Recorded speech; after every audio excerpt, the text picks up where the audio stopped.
এখন বাজে 4:30, ঠিক আছে।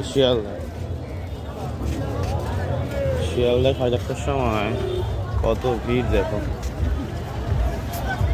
চারিদিকে ভিড়, যাওয়ার জায়গা নেই, এত ভিড়। প্রথমবার এলাম 4:30টার সময়, এত ভিড় দেখতে পাচ্ছি।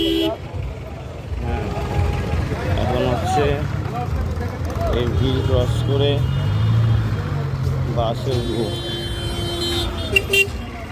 ট্রেন থেকে নামলাম, ট্রেন থেকে নেমে এখন বাস ধরবো বলে যাচ্ছি আবার গন্তব্যস্থলে, ডিউটিতে। ঠিক আছে, আবার ডিউটিতে যাবো।